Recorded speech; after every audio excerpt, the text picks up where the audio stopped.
নমস্কার। আমি এখন যে বিষয় নিয়ে আপনাদের সামনে কথা বলবো সেটি হচ্ছে ভিখারি অর্থাৎ ভিক্ষুক। আমি এমন ভারতীয় কয়েকজন ভিক্ষুকের কথা বলবো যারা ভিক্ষা করে মাসে হাজার হাজার টাকা রোজগার করেন, তাদের ফ্ল্যাট বাড়িও রয়েছে। এই রকম কয়েকজন ভিক্ষুকের কথা আপনাদের সামনে তুলে ধরছি। শুনুন, ঘটনাগুলো কিন্তু প্রত্যেকটা সত্যি ঘটনা। প্রথমত বলবো, মধ্যবয়স্ক একজন ব্যক্তি, দারিদ্রতা ঘিরে রেখেছে তার জীবন। এই দারিদ্রতা মেটাতেই তিনি সকাল থেকে সন্ধ্যা হাত পাতেন মানুষের কাছে। মূলত ভিক্ষা করাই তার পেশা। ভারতীয় ভিখারিদের মধ্যে কুলশ্রেষ্ঠ এই ভিক্ষুকের নাম হচ্ছে ভরত জৈন। জেনে অবাক হবেন, শুধু ভিক্ষা করে মাসে তার আয় ৭৫,০০০ টাকা।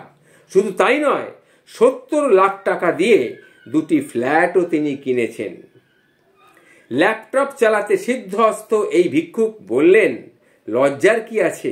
অন্য চাকরির মতো এটাও তো একটা পেশা, সেই পেশাটাই আমি গ্রহণ করেছি। ভিক্ষা চাইবার অভিনব কলাকৌশল আমাকে আয়ত্ত করতে হয়েছে। ভরত জৈন একটা গাড়ি কেনার কথা ভাবছেন। যদি গাড়ি চালিয়ে এসে ভিক্ষা চাইলে কেউ কি আর ভিক্ষে দেবে? জানি না, কিন্তু তিনি একটা গাড়ি কেনার কথা ভাবছেন। ভরতের সাফ উত্তর, গাড়ি চালিয়ে আসবো কেন? ড্রাইভার স্পট থেকে আমাকে দূরে নামিয়ে দেবে। লোকে সোফার কাজ নিয়ে আসে না তো, লোককে সেইভাবে বোঝাতে হবে। তারপরে ভিক্ষা করার পর আবার গাড়ি করে আমি আমার জায়গায় চলে যাব। এই হচ্ছে ভরত জৈন, ভারতের নাম্বার 1 ভিক্ষুক। এবার আমি দ্বিতীয় স্থানে যিনি আছেন তিনি হচ্ছেন কলকাতার লক্ষ্মী। তার দিনে আয় ১,০০০ টাকা, মাসিক আয় ৩০,০০০ টাকা। ১২ বছর বয়সে তিনি ভিক্ষাবৃত্তি শুরু করেন। এখন বয়স ৬৪ বছর। লক্ষ্মী বলেন, ভাগ্যিস আমাদের পেশায় রিটায়ারমেন্ট বলে কিছু নেই। বুঝুন, ইনি হচ্ছেন আমাদের কলকাতার লক্ষ্মী। তার বয়স এখন ৬৪ বছর, ভিক্ষা করে তার মাসিক আয় ৩০,০০০ টাকা। এবার আমি ৩ নম্বরে যে ভিক্ষুকের নাম বলবো তিনি হলেন মুম্বাইয়ের চার্নি রোডের গীতা।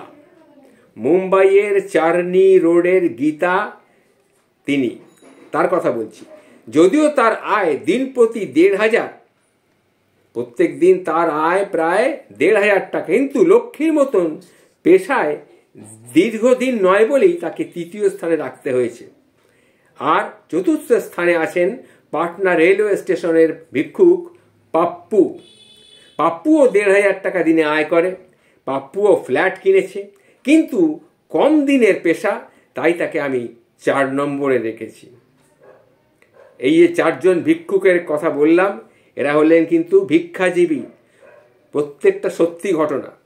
ভিক্ষা করেও যে মানুষ কত কিছু করতে পারে, অর্থাৎ মনের জেদ, মানসিক বল এবং মনের একটা অদম্য ইচ্ছা শক্তি থাকলে মানুষ ভিক্ষাবৃত্তি করেও অনেক কিছু করতে পারে। এটাই তার দৃষ্টান্ত আমি আপনাদের সামনে তুলে ধরার চেষ্টা করলাম। নমস্কার, ভালো থাকবেন।